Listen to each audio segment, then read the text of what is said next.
Welcome. Thanks for joining us today. We'll get started in just a moment for today's webinar conversation in partnership with CBCA, NIVA, CIVA, and Levitt Pavilion Denver. It's a long list of acronyms, and we have some wonderful guests joining us from all over Colorado. So we'll give our Zoom attendees just another moment to join us. Thank you all for coming. While we're waiting for the room to fill up, feel free to find your little chat box if you're joining us via Zoom and introduce yourself. We have people from all over Colorado, from obviously the Western Slope, as well as the Front Range, from eastern side of the state, the northern part of the state.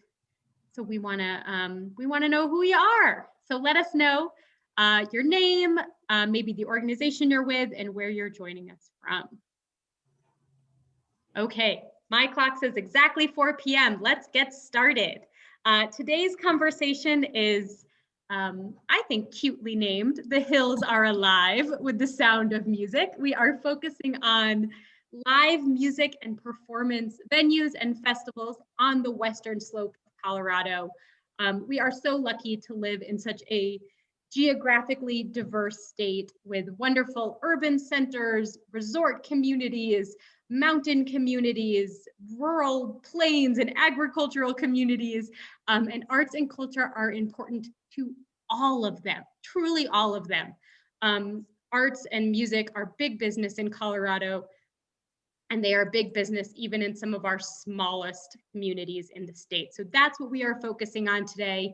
And we have three terrific panelists who represent three different organizations on the Western Slope in Grand Junction, Telluride, and Durango.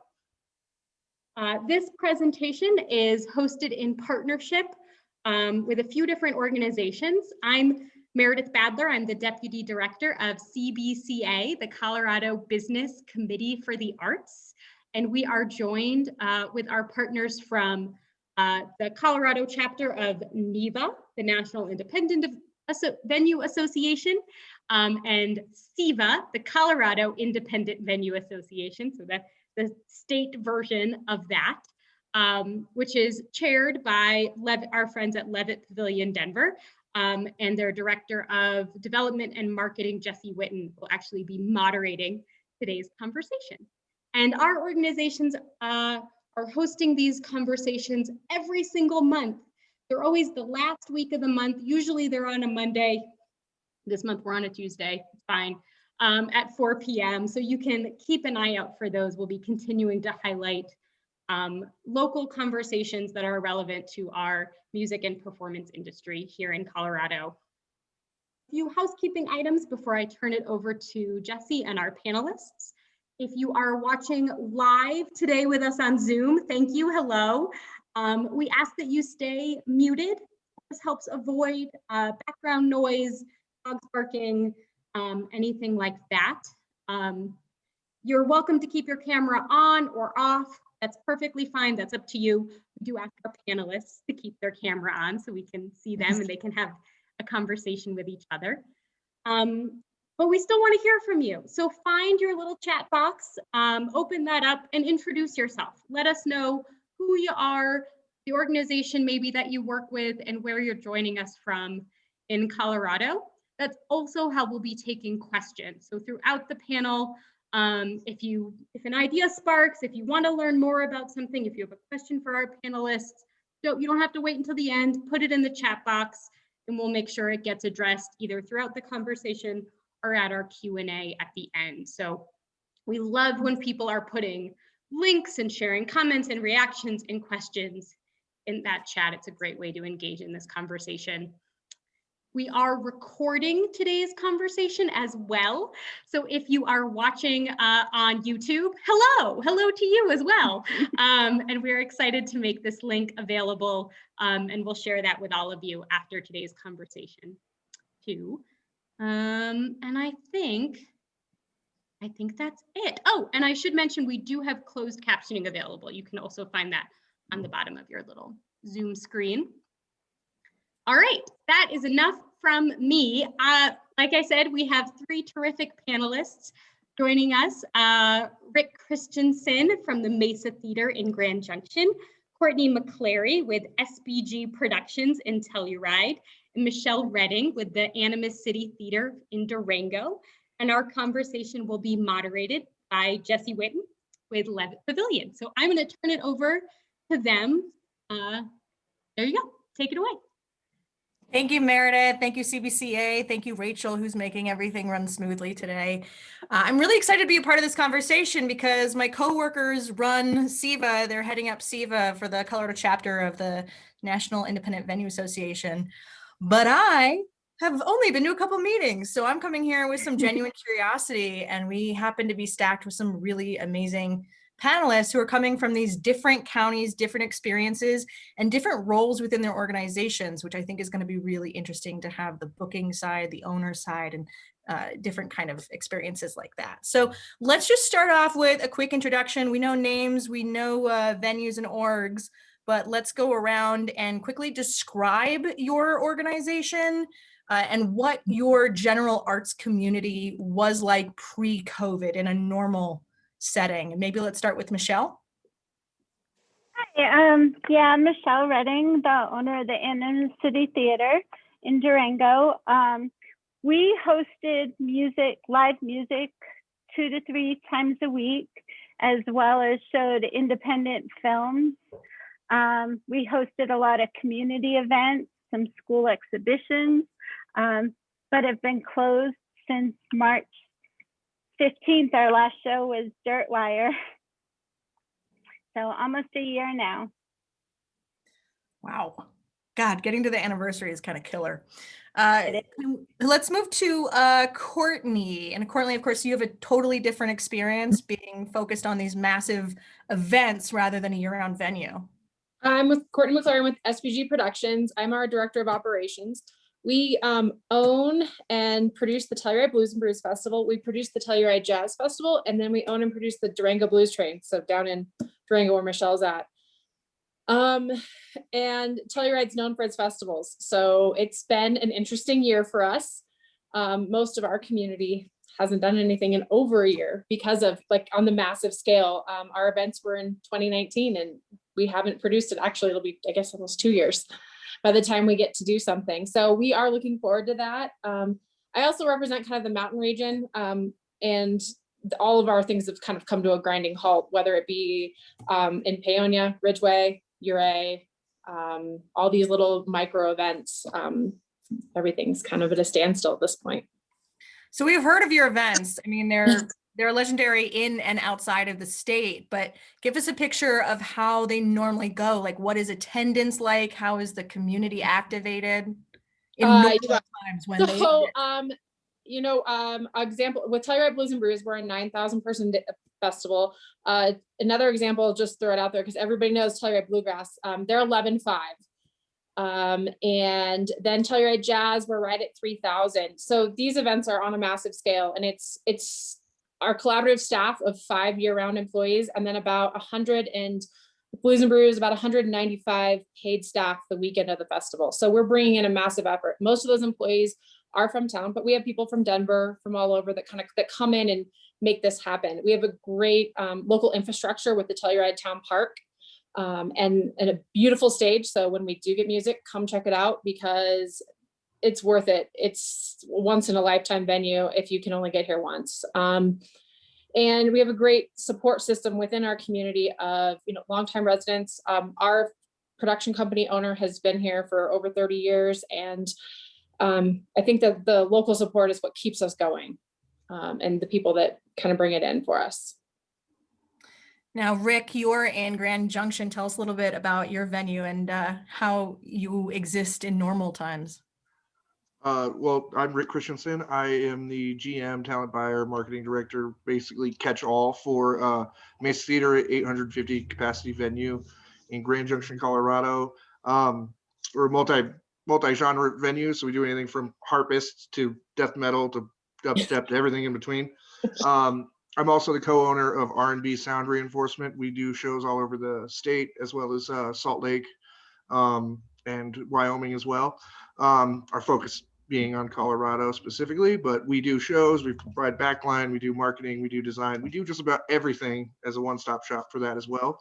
Our last show before the quarantine was also Dirtwire, March 13th. And they had no idea if they were even going to get to do the next couple of shows in Colorado. So we got to have that sit down with them and be like, you know, I don't know how you're moving forward. But I would say our 2020 started off with like the strongest first quarter we've ever had. That first quarter is usually kind of dull around here. But it was really positive and everything was really great. So yeah, when it kind of all came to a halt, it was pretty interesting. We have gotten to be open. We were even doing 1,500 person shows at Los Colones last year. And then we got shut down again, and we just opened again in February. Our current cap's like 175 in our room. We're not pursuing really anything outside or any of the other venues locally right now, just because we're all navigating what all of this means to us, and we're kind of being we're playing gerbil. We're the testing pot right now to see how this is all going to turn out. Well, how are other spaces functioning in your community? Are you guys one of the only people functioning? I mean, is there a lot of competition in that space even, or is it just Mesa Theater is like the main go-to in Grand Junction? As far as multi-genre, we're like the one shop. There's the Avalon Theater. They're currently doing like films 1 day a week. They're actually using our staff to fulfill that because they had to furlough everyone on their staff.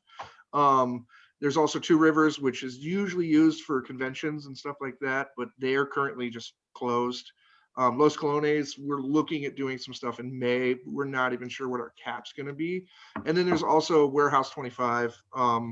They do primarily country, and being that Grand Junction's the Florida of Colorado right now, the country crowd doesn't seem to care what's going on in the world. So they're doing some events also at a limited capacity. Wow. So speaking to you as the venue that seems to be open and trying to just pivot with all the constant changes, how are you guys tackling that in the time of COVID? Like, what does it look like when you've had to close? Have you had to furlough any staff? It's pretty cool that you're sharing staff with other venues who have a need. What is that looking like other than just opening when you can? Well, when we opened originally, we brought back all of the staff. And then once they shut us down again, I had to lay everybody off again. And I've kind of, besides events, I've been playing catch-all. I've been the bartender and everything on our off nights, which is interesting. It's been a while since I was behind the bar, but anything, like, there's not a lot of variable expenses we can mess with, and unfortunately staff is one of those. Right now we're bringing back as much staff as possible as needed. We're still working on kind of a skeleton crew. We're finding with these even limited capacity shows, we're having to bring in more staff than we would have originally, just to maintain cleaning and stuff like that we would on a 175 person show. I'd probably have 2 security on and 1 bartender. And right now I have to have 4 just to keep cleaning practices up and stuff like that. So just for security. And then I'm using like 2 bartenders to just keep lines from being a thing. So we're combating it as it comes. So what are the sort of guidelines that you guys have had to enact as you've opened during this time? Is it social distancing? Is it masking? Is that kind of what the security work is kind of taking on in their role? Yeah, the simplest version is we tell everyone it's like a supermarket. We have the lines on the floor and everything with restaurant rules. So once you get to your seat, you can take your mask off and stuff like that. One thing that we're doing is kind of an usher system. So instead of spacing, do 2 chairs and then space 6 feet, we let people take their seats and then we space the next group and kind of usher them in, because we are getting groups of like 8. So it's hard to try to dictate where they're going to be. So we're finding we have to basically do it ourselves. Seems to be an easier thing. For the most part, people are being pretty positive and cooperative in it all. I think people just want to see live music. So I don't think they're trying to fight too hard, at least. Yeah. Michele, so how are you being impacted by COVID in your venues?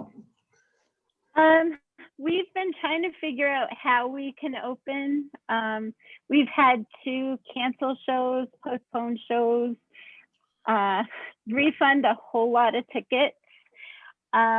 We've been fortunate that some of our patrons have taken credits for future shows or gift certificates in lieu of refunds, which has helped us considerably. Our landlord has been wonderful in working with us on rent. Otherwise, I don't know that we would still have a venue to reopen. My production manager, Eugene Salas, who's on here, has been wonderful because we laid everybody off, and he's continued to volunteer his time to help us with rescheduling shows. And obviously we're going to take care of them when we have some revenue coming in. But we're just really fortunate with the support of the community. I mean, everyone cannot wait to get back in here. We're looking at ways to reconfigure seating to be able to offer some type of show, hoping maybe April. Right now we're at a 50-person cap, and with spacing requirements, that 25 feet from the stage to the audience really cuts and limits our capacity greatly. So we're hoping in the next dial configuration that maybe that gets cut down some, because that pretty much takes half of our dance floor and half of our space away. So it's been challenging. Really miss music. Yep. Music is essential. Definitely. Have you managed to put on any kind of programming during this time with any guidelines in place, or has it just been an issue of it just doesn't financially make any sense? That's exactly it. It just doesn't make sense. And it doesn't make sense to bring staff back for the limited things that we're able to do. We also own 2 Cuckoo's Chicken. Sounds like you're saying 2 restaurants? Yeah. And so we're doing takeout out of those 2 venues, but they also benefit when we have music. And so obviously restaurants, movie theaters, and music venues all severely impacted by the pandemic, and we're just making do and doing the best we can to get through it. I mean, Michele, that's a huge point that keeps being brought up when we talk to venue owners and musicians. It's realizing the fact that so many industries are affected by all of our work being stunted. It's just been really wild to see the impact in our communities. And I mean, what is the sense in your communities as such vibrant arts organizations as y'all's? I mean, what is in your communities now? How are people getting their art fix? Have you guys adapted to provide some other kind of service? What is left? For us, some of restaurants and stuff are still having one musician play. The 11th Street stage door space, so they've been able to have music, but definitely impacted. We lost one of our venues. The Henry Strader Theater closed permanently. We've lost some restaurants, so we're just hoping we don't lose any more. Wow. Now, Courtney, you said you had 5 full-time staff members. Have any of those gone on furlough? All 5 of us are on furlough currently. We have been since October. So I'm doing what Eugene is doing. I volunteer my time. I miss working. I miss my staff. I miss my coworkers. They're my best friends. It's something that I think is a little bit different about this industry. They're not just people you go to work with. And I've noticed that collectively, you know, they're our family. There are the people, they know my kids. They know my neighbor. It's just part of it. big group that you love. And so we've all been furloughed since October. It's weird not to go into the office. And it's weird not to have that like consistency. But I think the talk of what we might be able to do this summer and the hope of it is kind of what's driving us all right now. And I think it's what's driving the industry too, you know, the what if, what we might get to. So I think that's really big for a lot of us. There are little things going on in the community, but we just aren't doing them. Yeah. Well, walk me through it. I mean, you're looking at these culturally so significant events, things that people mark on their calendar years ahead of time to make sure that they can get to Telluride for these shows. I have a friend who's a massage therapist, and she said over a quarter of her annual salary was knocked out just with the cancellation of your festival. And I had no idea the impact in all of these different industries from this one event being canceled. So walk me through, as we're getting into February of 2020, we're getting into March. When do you guys realize that this is not going to happen, and what kind of guidelines were thrown down? You know, I walked out of the office on March 9th. I was a week earlier than everybody else because my daughter had an ear infection and she couldn't go to school. And I walked out of the office and said, boys, I think I'll be back in a week. Came in on Monday and we went, let's give it 2 weeks. We're going to shut down. We didn't call it quits on any of our events until we called the Blues Train in end of April. We called the Telluride Jazz Festival in early June. And then we did Blues and Brews on July 1. We held out for as long as we humanly possibly could until it was like, okay, you know, we need to cut our ties and figure out what we're going to do moving forward and go from there, because we had that hope and no one knew. And I think that was the hardest part, is the not knowing what the next week was or the next day was. And especially in those first few months, I mean, our tickets went on sale March 1 and we had a banner on sale day. So, and we continued to aggressively sell tickets. I mean, and when we announced our lineup in, I think it was March 29th, in the middle of lockdown, we announced a lineup. And we continued to sell tickets. We have a faithful following, which we appreciate, and has transferred over to our other events. And it's been huge for us. And that was the hard part. And I will tell you the number one question, because I get our info at Telluride Blues emails, is when are tickets going on sale? And I get 8 to 12 of those a week. Like, I don't know. People They would be on sale on Monday, March 1st. It's our historical day. So it's a little weird that my March 1st is going to be different for the first time in 17 years. Wow. Times are changing. And you're in a unique situation because you have events in Telluride and in Durango. So you're dealing with guidelines and kind of this wait and see for two different counties. So what's the difference been like between Telluride and Durango? And Michele, obviously, you know what things are like in Durango too, so. We were just discussing this kind of real on a basic level internally today. San Miguel County is in Orange Extreme. And I think I mentioned this, I think we are the only county in Orange Extreme, only half of our county. And then the other half is in orange. And now La Plata County is in yellow, but if you have a variance, you can operate in blue. Correct, Michele? Actually, there aren't variances, and 5-star has to go in yellow. So they are. I think we're all in yellow right now.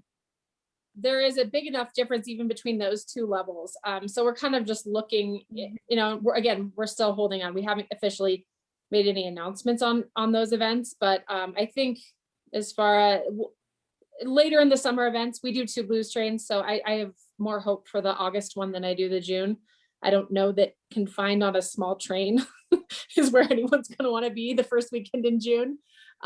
August may be a little bit more receptive and be a crowd, you know, much more of a crowd pleaser. Rick, do you know what level that your county is in right now, just for a comparison? We're currently in yellow, but our version of yellow is a lot more like everyone else's blue. Again, we're Florida, so it's fair to say we're Florida too. We get a lot more sun than the rest of you guys too. We only have snow till noon. I think it snowed like 3 times this year. So So we're the more tropical climate. So I guess we get to do whatever we want. Yeah, we're in yellow currently, and it's kind of the 5-star variants, which I think kind of originated in Mesa County. I think we were just kind of ahead of everybody on that. They're still like, hey, you can operate in the color above, except not yet or not now. So they have like a rollout of like, hey, here's the new rules for this new color now. And then when we shift to another color, it does it again. So most of the time we get a new color and then we're like, okay, in 3 days, we'll get to figure out what we can do. So you kind of have to adjust as needed. We had, I had 2 shows last weekend, or Saturday and Sunday. The first show sold out immediately, first day on sale, which at that point, our cap was 100 people. So I went ahead and added the Sunday. That sold out in about a week. So I didn't promote the show. You don't promote a show, it's sold out. And then as of Wednesday, they were like, you can go to 175. And I was like, oh, well, I got 2 shows this weekend I haven't promoted or mentioned really anything about, because why waste the time? So then I got to push those shows. We ended up selling out both of them again. It was just definitely interesting to have like people who bought tickets to Sunday who wanted to go to Saturday, that were suddenly calling and trying to get a refund for Sunday so they could buy a ticket to Saturday. And we did honor that with people, because our policy right now for tickets is like, you can have your money back. You know, we keep all of our ticket sales in escrow, so we don't ever get the money for tickets until a week after an event. Just from past experiences, you know, spending the money before the artist walks off stage is not a good plan ever. So we've done a lot of refunds and a lot of adjusting, and we, at this point, it's kind of, okay, this is the new rule. How do we adjust ourselves to deal with it today? It probably won't matter next week. There's rumblings in Mesa County that they're going to abandon the mask thing, but it's still going to be based on industry. So some things that are okay in a bar around here, in restaurants, you can have liquor to go, but you can't from a bar.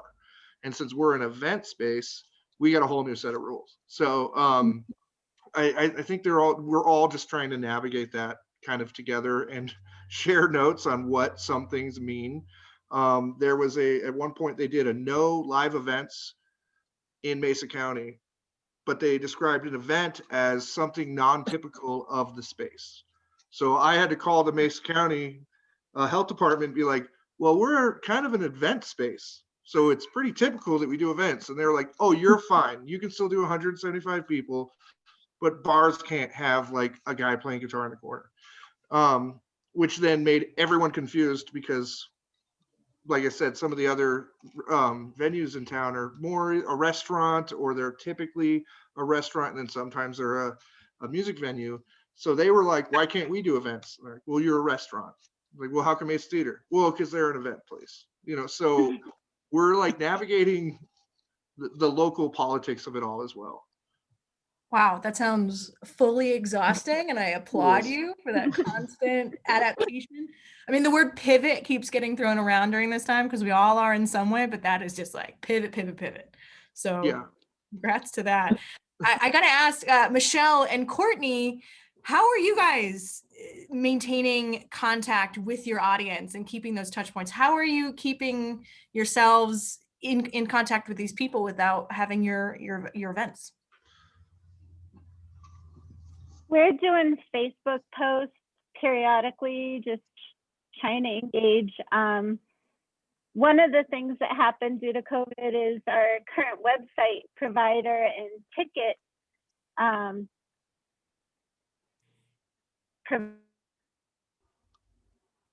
providing a bunch of services. So we're in transition now to another ticket company that's redoing our website. So our website's been static now since January. Well, we've tried to transition, so we haven't been able to do a lot in that regard, but mainly Facebook and Twitter posts. But I still get a ton of emails. When's the next show? What's going on? And trying to stay in touch that way. We made a pretty big announcement as far as Blues and Brews goes the last week of January, that basically just said, we're here, we're listening. And when we have an update, we'll get you one. We're making the same updates here in the next week on both our jazz and Durango Blues Train pages as well. We've been pretty quiet. We did do a virtual event for both of our festivals. The one with jazz ran Labor Day weekend, and then with Blues and Brews, it was the weekend of the festival. We provided a bunch of old content that we had, and then we also had a bunch of artists that we've worked with and maintain relationships with come on board and kind of help us do some content throughout the weekend. And people, that was really well received. Other than that, we've been pretty quiet. And you know, we're kind of just waiting for that next big update to push that out. Again, it's just kind of sending in the messages, we're here.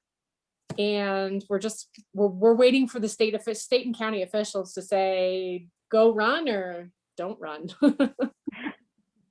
Stay inside or yeah. So we've mentioned that we're seeing a lot of support from our constituents. Our audiences are still supportive of everything we're doing. People really want live music, but what kind of support are y'all seeing from your local government? And are you guys in any kind of phase of getting this SOS grant that's now called the Struggling Venues something? Andy would know it. Shuttered venues. Yes, shuttered venues. Yes. So where are you with any kind of local government support and NEVA's efforts? Well, I think we're all waiting on shuttered venues still. We're 2 months now since that's been passed, and it's kind of, we're just hanging, hoping for an update here soon. Our county, San Miguel County, did some arts and music grants in December. Those are beneficial. We also received a grant from NEVA, and then we received most recently the grant that I know both Michele and Rick, we all three of us received it from Colorado Creative Industries. Sorry. So that was all beneficial, and I know that everyone that got that is super thankful. And I mean, at this point, anything helps. We haven't had revenue in the year, so I'd love to get back to work. All of us would quicker, so that any little drop in the bucket at this point, I think helps. I don't know on the county level what you guys have seen in Mesa County and La Plata. For us, we got PPP, and we opted to get the second round of PPP instead of the shuttered venues. One, we couldn't hold on to waiting for shuttered venues. Two, with the restaurants, and it's all one corporation and integrated. Not sure. I couldn't get answers as to whether we would qualify for the shuttered venues.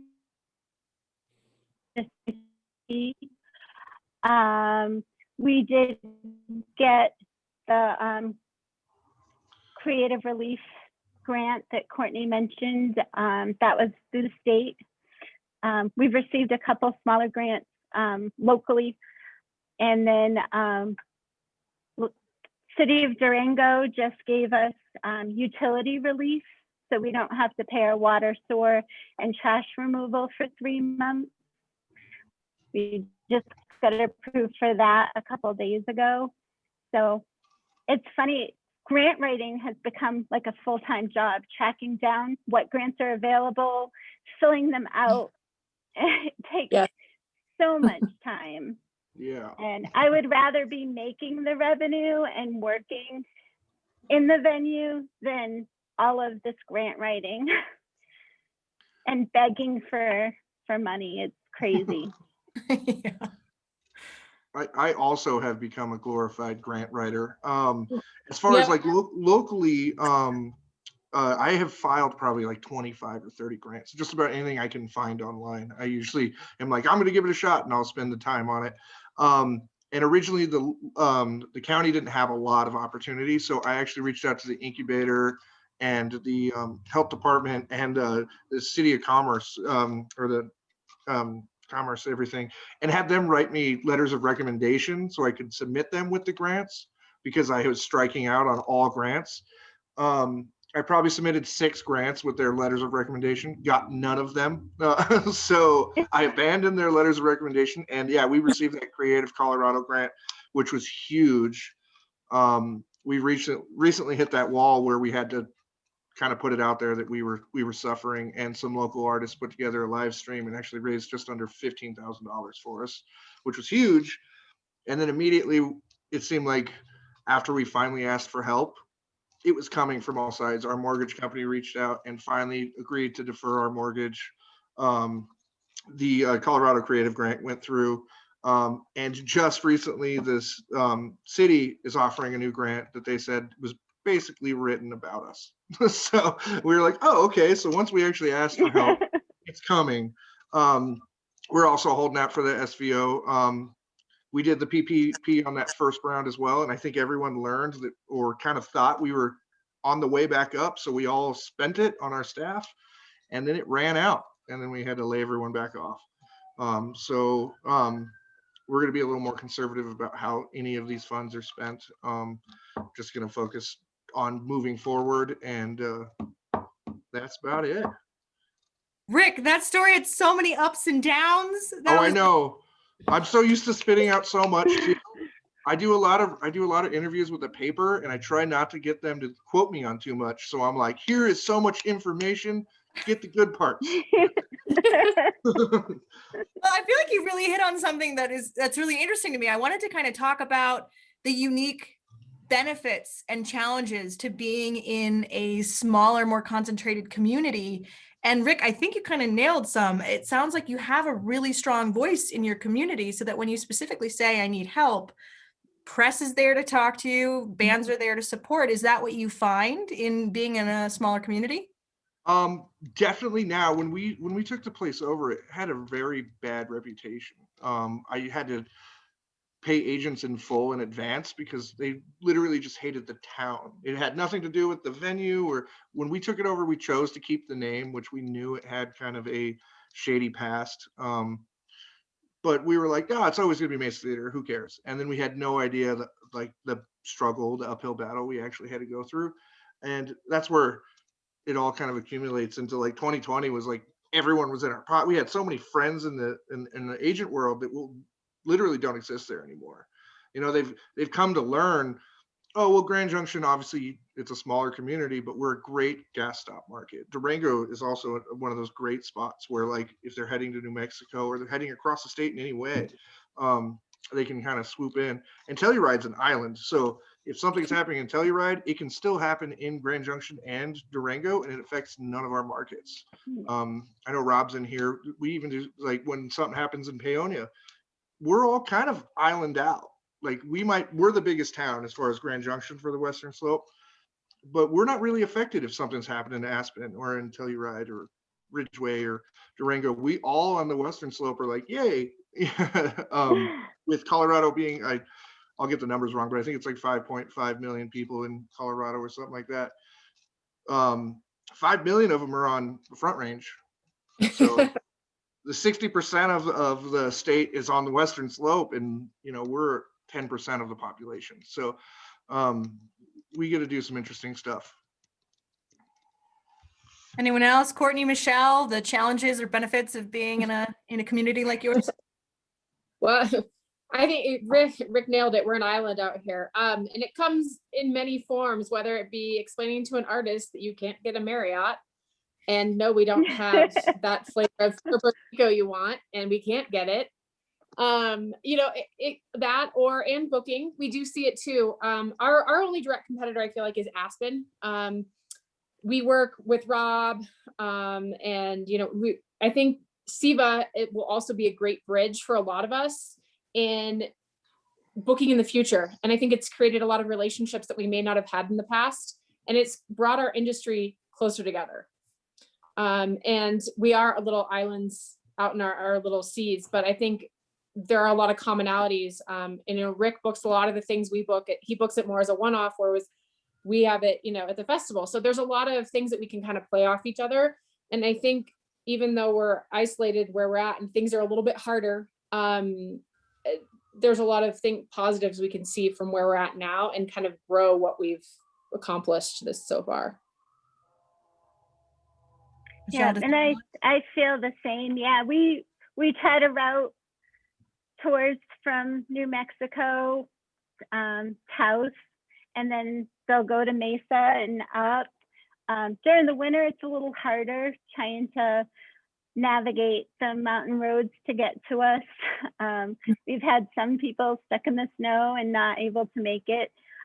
Eugene's really good about working with tour managers and calling other venues to get more shows and make it more profitable for the bands and help us all out along the way.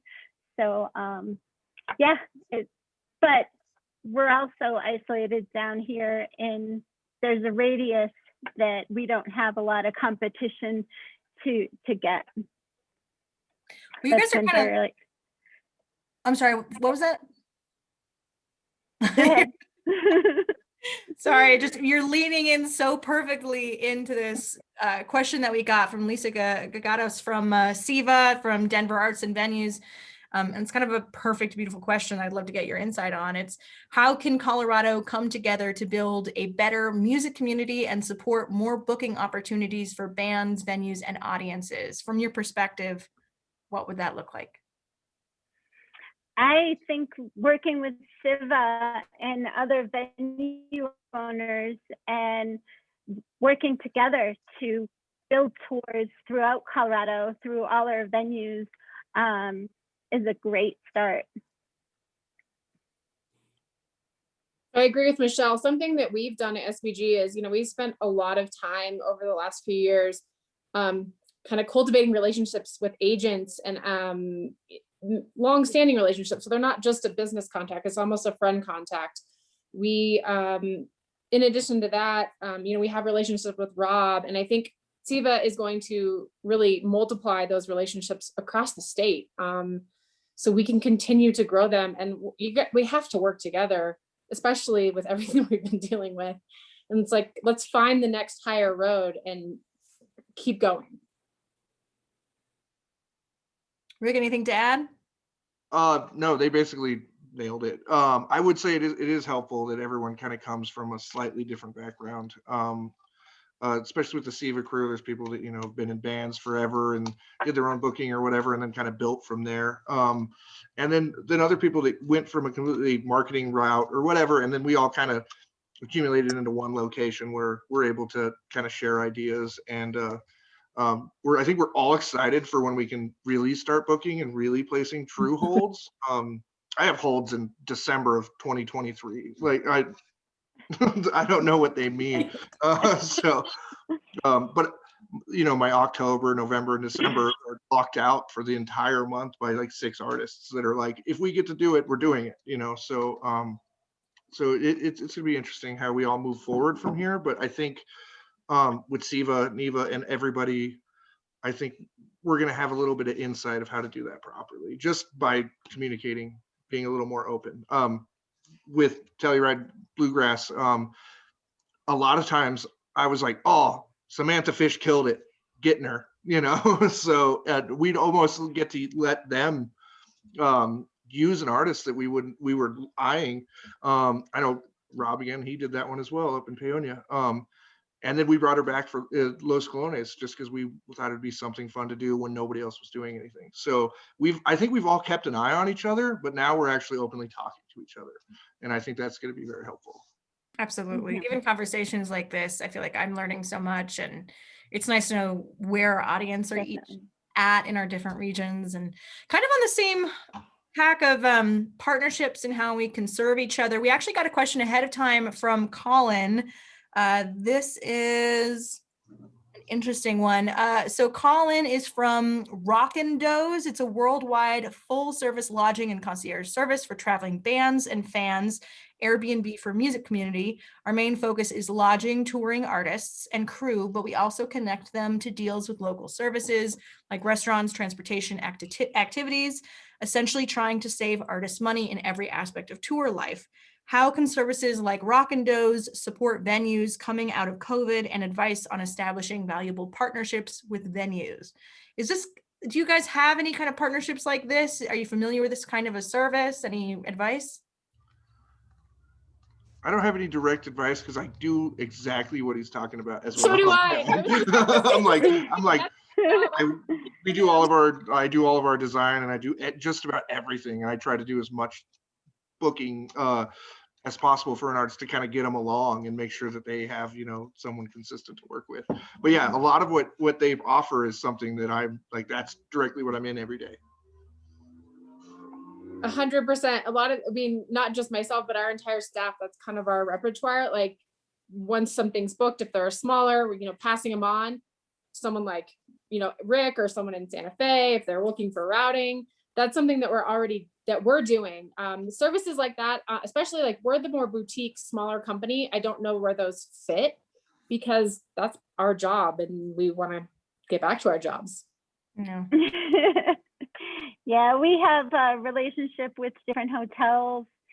I mean, it's a small community, and obviously I have friends that we work with to feed the artists, and but Eugene sets them up with ski passes or all rafting packages if they're here in the summer. A lot of our artists try to stay an extra day or two to take advantage of all that Durango has to offer. Well, we have another question that was sent in, and it's Rob, who's here, I believe, Rob Miller from Peonia, asking for some more knowledge on buyers in the regions that are moving forward with booking bands for the summer. Rick, it sounds like you're going to keep on cruising as best you can. Courtney, Michele, what does it look like? Are you guys booking? Are you putting on holds right now? Or I think that's probably the best way to describe it. We're hopeful. We'd love to have our full lineups. We don't know how realistic that is, but we're hopeful. I think holds is the best way. And we'll kind of see what the next 6 weeks really, you know, what pans out and what this new state dial that it comes out as. And I think that's really going to be indicative for all of us. Especially those of us that have massive events. You can't really scale a 9,000 person event to 175 people. So that's something we all have to think about. Yeah, our calendar is filled with holds. Not full, we're still looking, but we just have a lot of holds that we keep moving around. It's really hard to plan without knowing what the dial is going to look like. And with the new style that we have, everything changes weekly. It's based on 7 days of case counts and metrics. So how do you plan 6 months in advance when you don't even know what your capacity is a week from now? It's really difficult. well, that's kind of the next question is, what do you guys project the next 3 to 6 months looking like, not only for your space and your events, but maybe in your region for arts? What do you plan on planning for as best we can? I think most of us have gotten really used to rescheduling and postponing and then eventually canceling.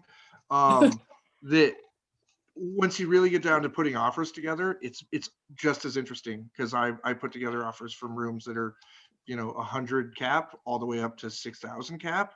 And right now the 100 cap is like a 50 cap, and the 5,000 cap is 175. So, my offers, I put in 10 offers today. I was actually really active today. It actually felt really nice.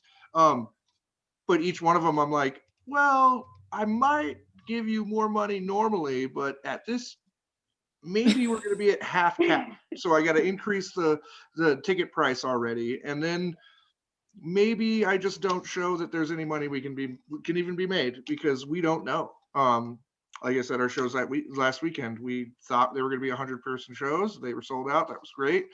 And then they went to 175, and then we're like, oh, now this deal sucks, because now they're going to make more money than if we were at 850. Like I wouldn't give you quite the metrics of what we did pay them or what we normally would have, but they walked out with twice what we would have given them for an 850 cap room, because we did do, a door deal that once we actually went up in capacity was very, very beneficial to them. So it's interesting to write offers with the assumption that we know what's going to happen, because we don't. I think that's the biggest thing and the hardest part. You don't know. Yeah. Just there's the unknowns are the hard part. And I agree with Michele, the 7-day moving metric thing is really hard to follow. Because one day you're at one capacity and the next day you're at another. And when your event's not till September, you can't really, they don't go together. So hopefully in the next 6 weeks, we'll get some guidance from the state on something that's a little more in stone, because we have to plan. We can't do these things on a whim. Artists don't play on a whim as much as they want to play, and some will, but what we're trying to book isn't going to happen on a whim. Man, I tell you, as we approach this 1 year anniversary, it's really striking to me how this exact conversation is the conversation we were having in April of 2020. It was the exact conversation of we're waiting for clarity so that we can make our moves, but in the meantime, we have to plan for something. And it's pretty amazing to see how resilient we've been able to be despite that constant panic of not knowing what's coming up, and knowing that what we have to offer our communities is so essential, especially for regions like y'all's, where you guys are really providing a necessary service that isn't necessarily being fulfilled in the same way elsewhere. In at least this area in Denver, there are some other people playing around and offering something, but you guys are really offering a singular essential experience. So I applaud you for that. And I guess that's my next question, is what has kept you resilient? Even hearing these stories of furloughed workers, Courtney, Eugene, heroes who are still showing up to make sure that these pieces stay together so that when it is time to return, you're ready to return. What has kept you so strong? I think what I'll go back to, and I mentioned it before, is SVG isn't just going to work. And I think it's something that in our community, and it's going to work with my family and my friends, and I'm not going to leave someone hanging. This is my job. I've been doing this full time for 12 years. I've been a part of it for 17. So there's a passion and a drive, and I want to see it succeed. And it may not succeed in the fashion we saw it 2 years ago, but I want to see it succeed in this new form that we've pivoted and we've created. And I think it can be something really cool. So I think that's, for me, what's behind it. I totally agree. The staff, the community is the driving force. Again, I work closely with all our staff. We had 45 people on staff when we closed, and we're down to 7 working in one of the restaurants. I can't wait to get people back. I know some have moved on, but we all keep in touch, and people can't wait to get back to work. And that's definitely a driving force for me, is putting everyone back to work. My short answer is just pure stubbornness. Whatever gets it done. But same, like you do build a family with these people. Our staff does an annual Thanksgiving, that we all do kind of a potluck style thing, that we all get together, and we usually kind of unveil our new jackets for the year. I don't know why it's become a tradition for us, but we've got, a year we did leather jackets, or not leather, but denim jackets just for no reason, or like hoodies or whatever. It's just like something we do together that we all, look forward to seeing each other. We all help each other. When everything went down, I put all the guys I could to work cleaning up my yard, only because I didn't want to do the yard work. Not as if I could even afford it. It was just like, oh, the guys will come over and mow my lawn for me. Let's do that. So I tried to stay as close with all of them as I can. And like I said, we were kind of filling positions for other people as well. And we had recently had some parklets put up in town, and I went out with some of our guys and built them, for other businesses in town on behalf of the city, just so that, we can kind of stay together. Other than that, pure stupidity and stubbornness. I think that's how the music industry survives, frankly. Yeah. That's it. But as we're getting down to the end of this conversation, I think it's significant to note that venues have really struggled. So have crew workers, so have gig workers, so have any production workers, and so have bands. It's a symbiotic relationship between venues and artists. So I wanted to specifically ask if y'all had any advice for artists and how they can either support you guys right now in your communities, or how they should be engaging with you to make sure that they can get on a bill once that is something that happens again. right now with the time restriction of like, we have to close by 11. The consumption of alcohol has to end by 11. And as a venue, once you're in and we can't serve you anything else, it's weird to try to continue that show past, because it's almost more difficult to explain to people you can't have more booze than it is to just kick them all out. It's going to be interesting as far as staying in contact with all of those, with a lot of artists. A lot of the larger acts in our town have actually just fallen apart entirely. As a musician myself, I'd say at the beginning of quarantine was very positive for like musicianship. It was just like, oh, I got to get back to playing. But as far as writing, it's a very uninspired time currently. So I think artists, if they stayed on top of everything, they have a new album ready to go. But if they would have had to try really hard, because it's a hard time right now for content in general.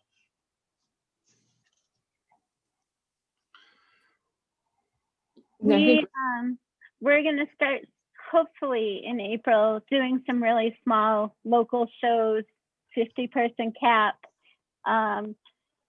Hopefully putting some of them back to work as well. It's just tough all over. It's really hard. But we've kept in touch with a lot of the local musicians and the smaller bands. We just had one band do a live feed from just on our dance floor with just the 5 band members in-house the other day. So yeah, I'm not sure how else to answer that. I think I'm anomaly here because we don't have a clear direction for this year. So we're not engaging very much on them. But I will say, as I mentioned, we did a virtual live stream in September and we asked a bunch to come on board and help support us, and they did. And that was huge for us. And there are some local musicians within Western Colorado that we're friends with, we're staying in touch with and engaging with them. AJ Fullerton is one that many of us know on the Western Slope. And he's kind of come up through our festival and part of a contest and things like that. So, you know, there's an engagement there on a smaller level, but we're not opening that up at this point. It's massively. But when we've asked for support, we've seen it. So that's always been positive for us. I think that might be my general takeaway is we all just have to stay in touch and share what we can and offer support and services in any way that we can. So I think that's how we're going to move forward and get through this. Thank you guys for your time. It's been an incredible conversation to see how things are going for y'all in your different areas. And if anyone does have any other questions, I'll take a look at the chat. Otherwise, I'll hand it off to Meredith. We heard from Rob in the chat that sponsors are eager to get back to presenting music. Hear that music just needs to come back in every which way. Yeah, Rob, did you want to get on and share your plan for when you're going to be booking again? I don't know if he's still here. Yeah, I'm here. Sure. Hi, thanks. Yeah. Well, we're running, I was just private messaging Michele there that we're running in April, we're going to start a small cap series here in Paonia, outdoors, a couple shows a night, 50 each. I've got offers out to like John Craigie, Freddie and Francine, Ron Artis. So I'm surprised to see some people, actually some artists willing to cross borders for an offer. I guess that's what, a couple of weeks ago, I didn't think that was going to happen at all. So that's why, I mean, with the agents, I mean, I've gotten some offers accepted, which is great, but I've got a couple lingering with the agents needing 1 or 2 more gigs to put it all together. So, you know, $1,500, $2,000 range kind of shows. So that would really help. And then I'm also booking my summer concerts in Ridgeway and in Paonia in July and August. Same thing. I've got some kind of dream bands out there who I'd like to bring in. And the agents are just stuck. So, you know, I put my email in the chat. So if anybody wants to route some bands with me, let me know. I feel like as a buyer, that's the kind of best position we could be in right now to know who else to send them to. Mm-hmm. What I can share with you all is that Mountain Fair is on. Amy Kimberly is going through with Mountain Fair in Carbondale. And then I sat in on the meeting today in Telluride with Courtney, and sounds like Planet Bluegrass wants to turn Telluride into 3 small weekends. You're laughing. Yeah, he's got plans. I'll know more on Thursday. Okay. Well, so some things are starting to shake out. I don't know, things are starting to feel more positive. I would not be saying what I said now 2 weeks ago. I'll tell you that. I was not feeling that way. But for whatever reason, it feels positive, and I'm ready to get some contracts going. So that's where I'm at. It's amazing the difference 2 weeks makes these days. It's a totally different world. Well, thank you all so much. And thank you for hopping on, Rob, and for everyone's questions. We do actually have a lot of great contacts in the chat. If you guys haven't seen that, if you want to just make sure that you're connecting with your peers there, it seems like a great resource. But thank you all so much for your time. Thanks, Jessi. Thanks, Michelle, Rick, Courtney, all of you for joining. This has been such a wonderful conversation, inspiring, fascinating, frustrating, and I love, I've been watching the chat this whole time, and there's like deals being made. You guys are certainly keeping busy, and you are the reason live music will come back strong here in Colorado. Thank you for doing that hard work. To all of our panelists and all of the people watching and participating, we are grateful to you. So keep an eye out for next month's webinar conversation at the end of the month. And with that, have a wonderful rest of your day. Thanks, everyone. Thank Thank you. you. Your venues. We'll see you all soon, hopefully. Thank you. Appreciate you. Thank you.